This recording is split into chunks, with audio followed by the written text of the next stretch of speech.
this is being touted as like somehow our forests need to be fixed. This is going to exploit them and it's going to protect the timber industry's bottom line, not communities or the ecosystems that we all depend on.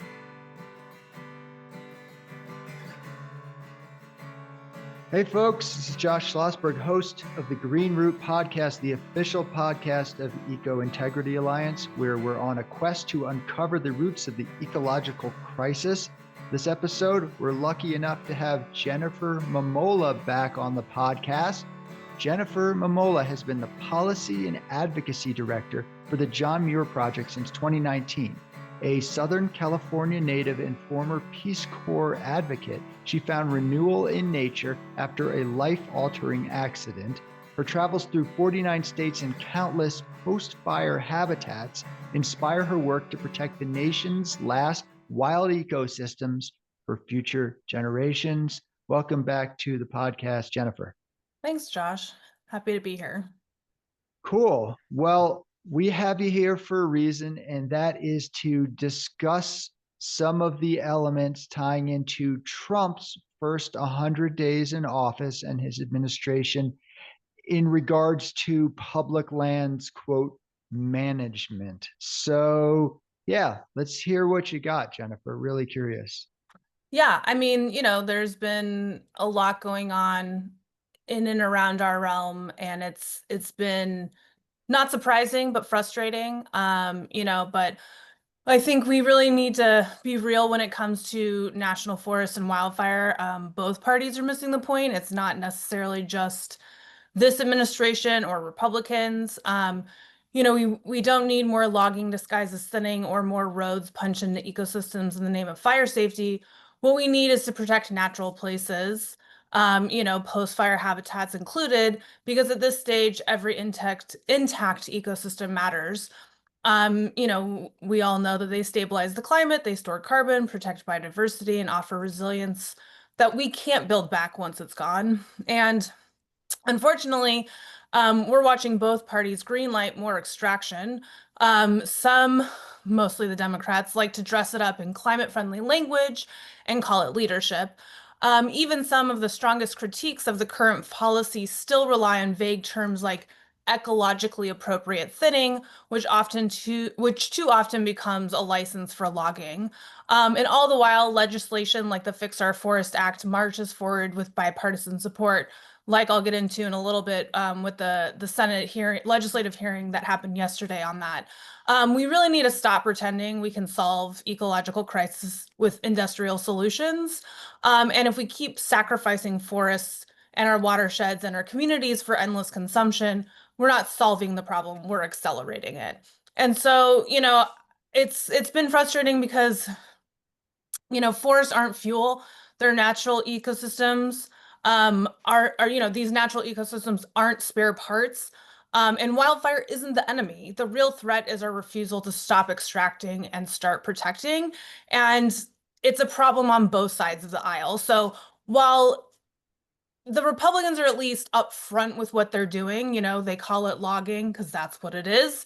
Whereas the Democrats are just kind of really complicit because they just put a little bit more flowery language on it, and they claim, oh, we're all, it's just the small trees, and I repeatedly ask, what is a small tree in your mind? And no one ever really has an answer for that because, oh, that's not really the problem here, isn't it? It's like, but it is because your bosses are constantly bringing up, oh, it's just small diameter, and I think in some of the language you can find definitions to 20 inches, but that's still a pretty decent sized tree. So it's just been kind of frustrating because, you see the big green groups touting, they'll have like little, the email was like, oh, get a free t-shirt if you want to come and like protest in front of the Capitol about X, Y, and Z. And it's like, that's kind of part of the problem, right? This consumption, we shouldn't be trying to bribes the wrong word. Encourage people to come so they'll get a free t-shirt. People, should be calling their reps and senators, because they want to. no, are showing up to protest because they want to. It's kind of part of the consumption problem. And so, yeah, the first 100 days hasn't been much of a surprise, but it has been a real letdown to see kind of especially again when it comes to forest and wildfire, um, how complicit the Dems are being. There really wasn't any pushback at the hearing yesterday. There was a little bit pushback from Senator So Welch if you of could frame what hearing specifically.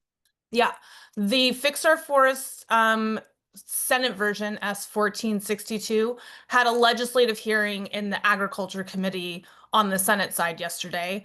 It was kind of slim pickings, not I think maybe half of the committee showed up to ask questions. And the only person there as a witness was Chris French. He's the deputy something of the Forest Service. I already forgot. I can look it up really quick while we're talking. But excuse me. Yeah, it was just kind of the dog and pony show. There was no pushback on does this actually protect communities? And it was kind of funny to me too, because before this hearing started in the afternoon, the Dems on the House side were debating or having a markup of the House or the reconciliation package for the Natural Resources Committee. And Neguse, the Republicans weren't really having the debate that the Democrats wanted. And Joe Neguse of Colorado was like, our constituents send us here to debate the issues, which I found really fascinating because when it comes to forests and wildfires, there really is no debate. It's just kind of, you know, industrial science that's put to the forefront, and there's no debate on the independent science that's often shut out of the conversation. And so, yeah, the hearing in the Senate was really frustrating because it was just business as usual. Like, the most pushback the Democrats really gave was like, well, this administration is I think they're proposing a 63% cut to the Forest Service. So they're like, how are you going to get this work done if they go through with these budget cuts? Oh, well, we'll just go to the private industry. Like, we'll just, I think I saw an article recently that the Great Basin Institute has been putting out job openings to fill the Forest Service voids um, that have been emptied thanks to the first 100 days of this administration that's been kind of going around with a chainsaw and cutting everything to bits. So yeah, it's again, it's not been a surprising 100 days, but it has been filled with plenty of disappointment and business as usual from the Dems. Again, for our issues, forest and wildfire. Right, right. Well, so let me ask you this.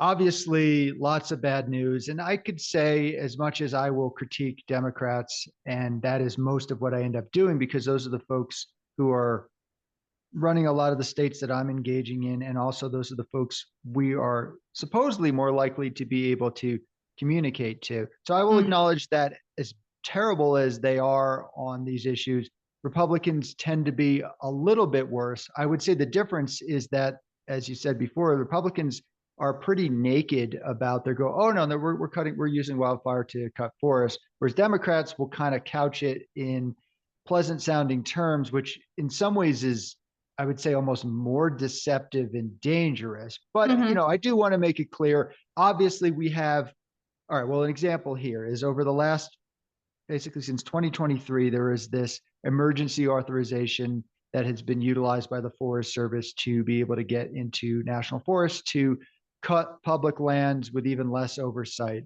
without getting into the details. So I've been tracking that. There's been about a million, almost a million acres that were either proposed for or been approved for this emergency designation, this particular type under Section 40807. Nobody cares, Mm. whatever. So that's been a million acres. That's a lot.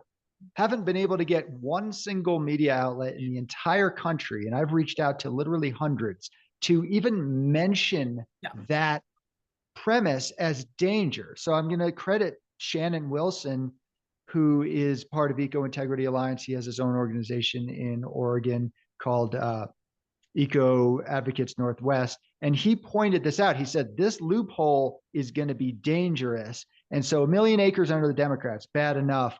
Now, what Trump did is he took this and he ran with it. And so right now, this is basically after he put out his executive order for expanding timber production, Mhm. pretty blatant, saying we're going to basically use wildfire, we're going to use everything to cut more timber, right?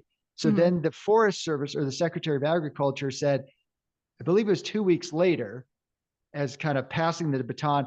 Oh, well, now we're going to do that same emergency authorization that was 1 million acres. Now it's going to apply to 112 million acres. It's 59% of national forest. So this idea that had been moved forward under Democrats had been ignored by media and conservation groups because they didn't want to critique it because of Democrats or Biden or who knows. Now the Trump administration has taken the ball and expanded it insanely. And so my point here is not to point out how bad it is, which is obvious. It's that now that the cat is out of the bag, now that it is clear that wildfire is being used as an excuse to decimate public forests, maybe now media, maybe now the public, maybe more environmental groups will be like, oh, what those tree huggers were saying was correct. We should have listened to them, and now we're going to engage. What do you think about that silver lining?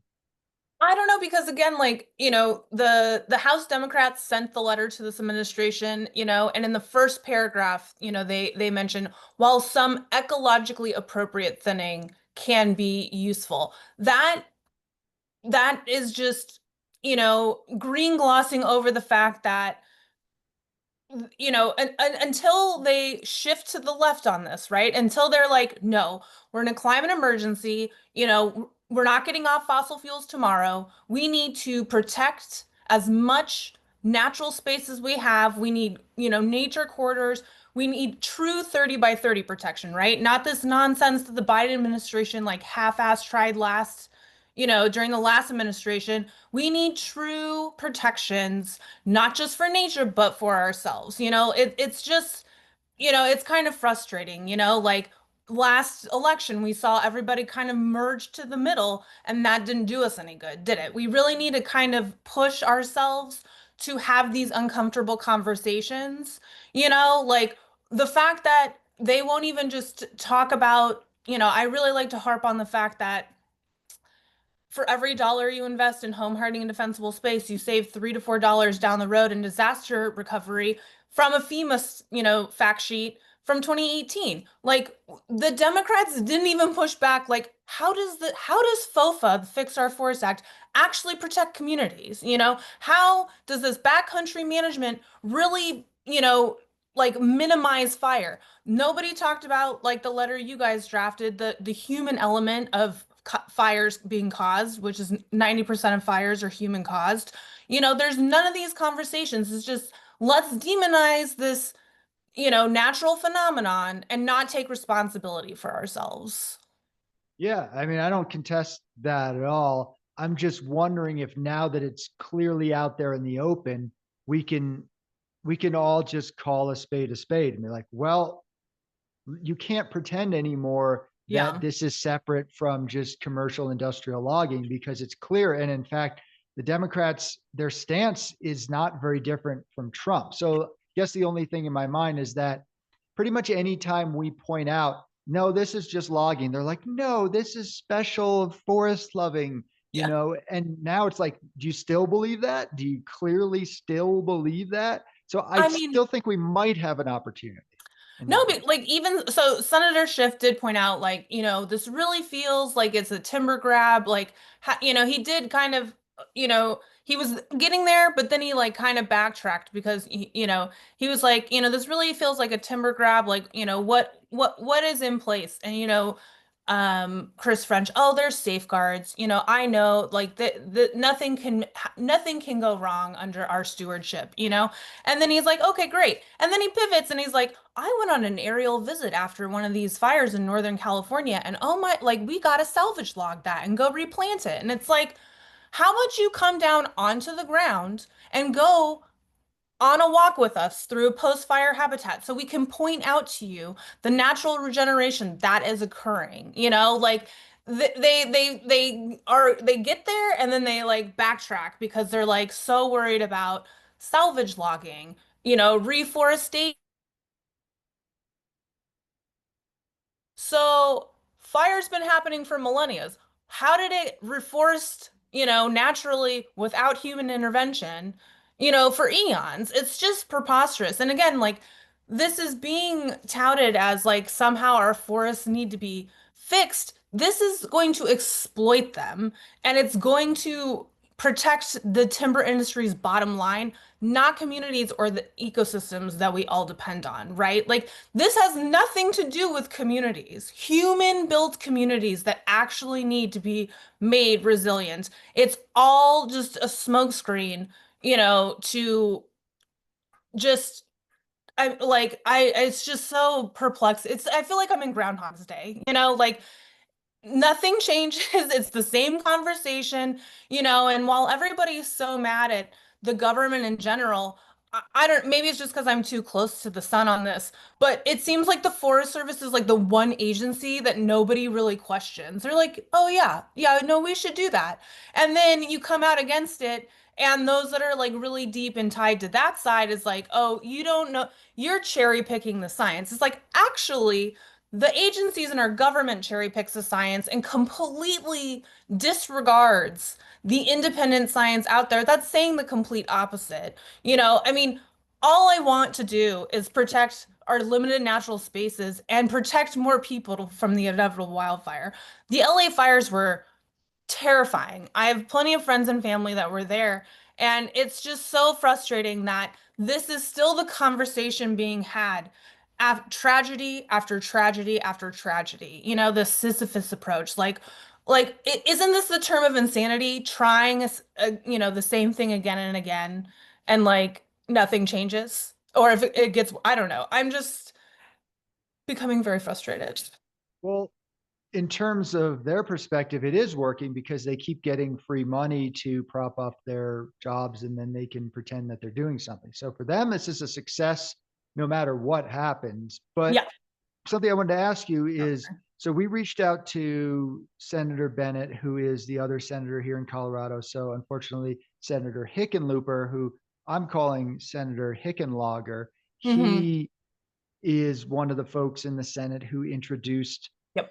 this version of the Fix Our Forests Act in quotations. I can't even let myself say that term without putting Yeah. a caveat. But so he introduced that despite us getting all of these, dozens of Colorado organizations to say, don't introduce it, don't do this. He did it anyway. So we also asked Senator Bennett, what I asked of them was, would you simply ask them if they're going to include the full body of science? So you don't have to agree with anything, just ask the question. Now, I don't know if he was present for that or if I'm Oh, confusing. oh, he was a raging disappointment per Okay. usual.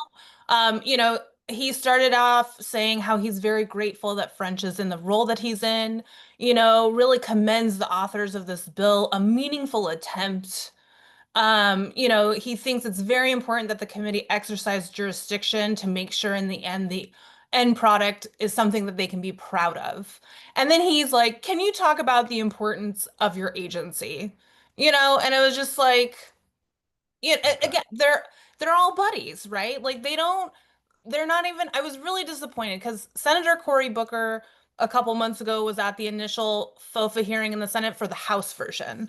And he pushed back. He was a little too he's also very phobic of dead and down trees. Oh we, it sounds like we need to salvage log these things. So I've been trying to educate his office with some constituents. Um and he was not there because I also sent his office with the constituents some questions he could pose, and I was trying to also educate him on the fact that dead and down trees are not matchsticks. They are very absorbent. I don't know if you've ever been out in a forest and walked on a dead and down, a down tree. Like you just kind of sink into it because it's just so squishy. It's yeah, but back to Bennett. It was just same old, just like they're all buddies. There was no, Senator Welch of Vermont pushed back a little bit. His concern was the 10,000 acre categorical exclusion, but that was only because Vermont is so much smaller than the Western ones. And he didn't want to, you know, necessarily hamper on the West, but he was concerned that, oh, well, our Vermont forests aren't as large, and he was concerned also with the 150-day judicial review. And that they seem to be concerned. The minor concern seems to be excluding the public a little bit, but not enough, right? Like I don't think if much changes in the bill, they're gonna lose their votes. I think they're just gonna be like, well, we tried, but it's not good enough. It's not, they really need to ask the hard-hitting questions and have the debate that we send them here to have, right? They refuse to confront the alternative messaging that we would like. Let's just have a public debate. That's why this is why we bring you here. So where is this debate? I Nowhere to be seen. Yeah, well, I think the bar is even lower. Basically, all I asked was, can you ask if the full Hmm. body of science is being included? Yeah. And so the fact that they're not even willing to do that, which is the main stonewalling I see with these agencies, Hmm. which in my mind does make this corruption. Okay. So if you know that there is a huge body of evidence that discounts the idea, and frankly, they need to have the burden of proof. They have Yeah. the burden of proof. They do not even come close to meeting the burden of proof. And the fact that they're covering up all that information, yeah, I do consider at this point this to be a form of corruption. And that's a bummer that Senator Bennett couldn't even just pretend to care and be Yeah. like, just for the record, we all know what you're doing is perfect in every way, and there could be no But criticism and improvement. How about this? Just answer this. It'll be easy for you. Not even trying. yeah. Well, and then it makes me like, what are they so scared of, right? Having this conversation in public. No. What is the problem? If this is supposed to be this grand democracy, then we should be pushing back against this administration with things that have teeth, not just, these like milquetoast letters to the administration.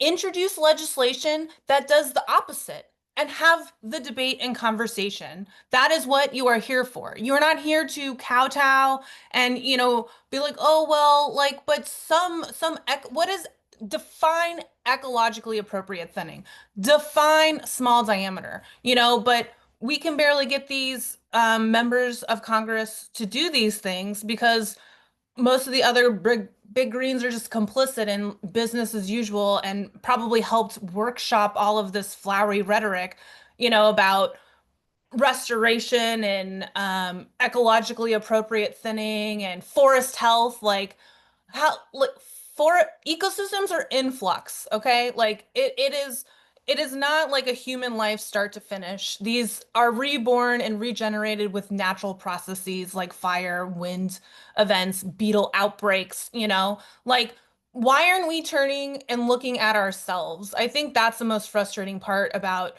just the government in general, right? Like, I get it. The government is a mess, having gone through using Department of Labor when I got injured in the Peace Corps, kind of sent me on this trajectory. And it is frustrating, but it is there for a reason. And while I might not personally benefit from every different pocket of the government, I know that most of it is here to help others when they need it. And unfortunately, our land agencies are not helping protect the land that we need in order to thrive as a society. They are auctioning it off to the lowest bidder in every extractive purpose. And, we can applaud the Democrats a little bit, I guess, but ultimately, like, like, they're complicit. They just use more flowery language, and it's time that they get serious and really, offer countermeasures to what we are seeing, which is just the dismantling of public lands. Sure. Yeah. No. Well said. And yeah, one thing I wanted to bring up in regards to the Democrats, because I know there are still people who are supporters of environmental protection, and they're Democrats, they vote Democrat, and they're like, yeah, we got to focus on Trump. Can you stop bad mouthing the Democrats? Here's my take on this, and I'm curious what yours is. I mean, I think Yeah. I think I already know, but and we kind of already discussed this, but so here's the deal. if folks want to stand outside a state capitol with a sign that says hands off Trump, and guess what? I went down to that rally. I Yeah. support that. I talked to people about public lands issues and I got emails to engage. But here's Mhm. what I'm telling them. I'm like, Trump doesn't care what you think. And in fact, he's going to do the opposite of what you say. But you know Yeah. who does, or at least has to pretend to care what you think? The Democrats, because you're their base, you voted for them, and you can actually reach them. So if you Mhm. want to address this, if you care, people like my hands off public land sign, or maybe also because I wore this stupid grasshopper hat to seem Oh, less nice. threatening. But people were like, cool. And I'm like, well, here is how we address it. What Yeah. Trump is doing is happening here. And we need our Democrats to grow a spine or, frankly, just stop having a Trump position on logging. So, what do Yeah. you think about that? Oh, 100%. Every last one of them should be primaried. Hickenlooper is up for re-election. He should be primaried. Every last one. There's been a debate at the DNC between he was the kid that was in that terrible school shooting in Florida David versus like, Hogg, yeah, Hogue, versus the old bald man that like is very Southern. I don't know. I don't remember their names.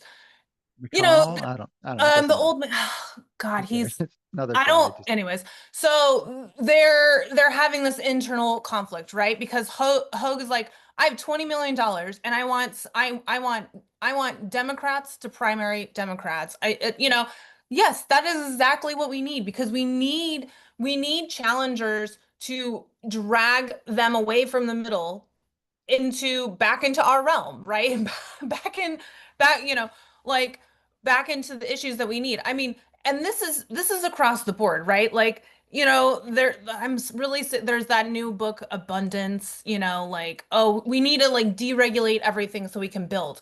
We need affordable housing, sure, but we also need people to be paid a livable wage, right? This isn't about we need more, more, more. We need people to just get paid their basic needs, whether that's through, universal basic income, whether that's through a, increase in the minimum wage. When I was in high school, in the, late 90s, I got paid. The minimum wage was 7.25 an hour. The minimum wage, I think, is what, 7.50? That's ludicrous. People cannot survive. Where are these where who has anybody introduced a minimum wage increase in Congress? No. They could have done it in the IRA, but they're like, well, the parliamentarian said no. Oh, boo-hoo. You know what they're gonna do when the parliamentarian tells them no for this reconciliation package? They're probably gonna do whatever they want.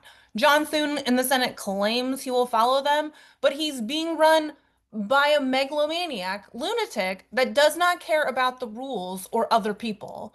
He only cares about, can he call this a success? Can he say he won? Like, we really need the Democrats to put their money where their mouth is and introduce things that are what people need. So then next Congress, when hopefully there's the supposed blue wave that's coming, they can be off and running to the races. Like, where I like it's just really like, send all the letters you want, but like, where is this in legislation? You're mad that he's proposed this 25% increase in timber.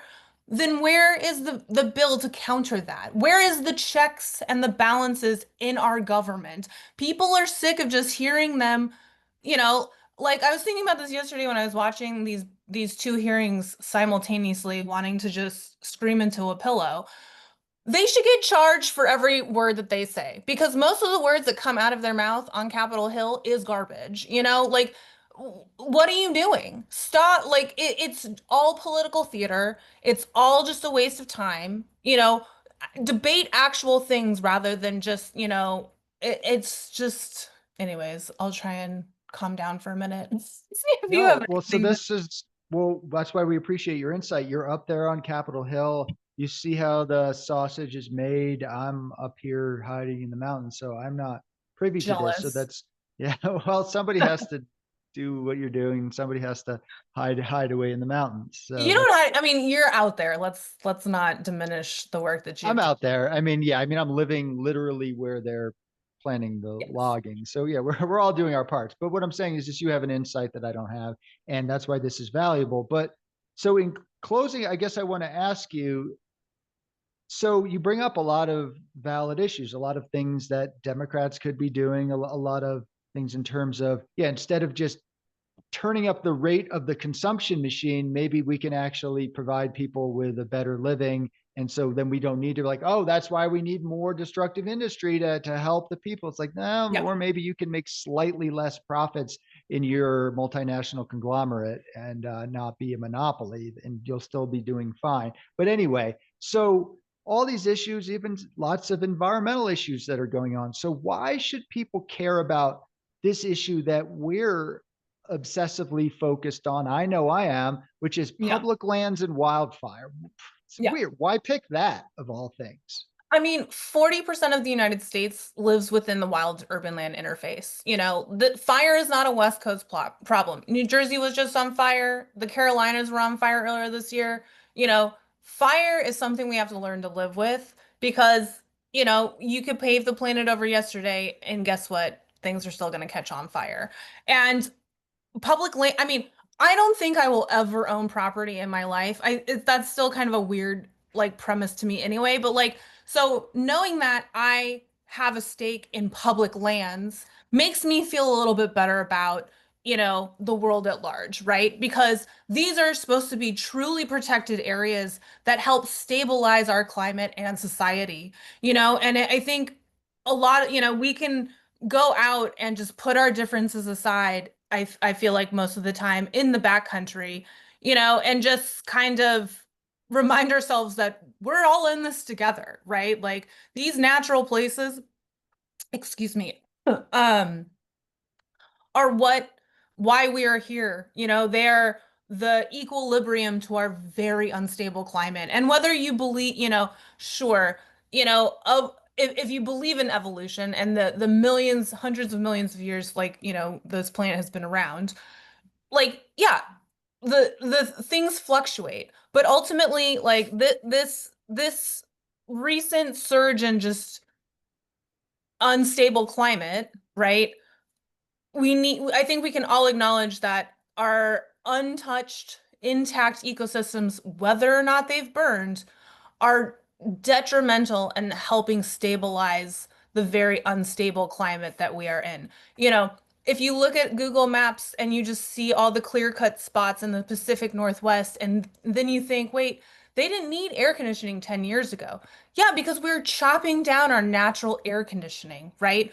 We're taking away these natural processes, and what's going to be left is I am, not very thrilled to learn about in the coming decades, but it's something that we need to take seriously. We need, connected wildlife corridors across the country. The United States needs to be at the forefront.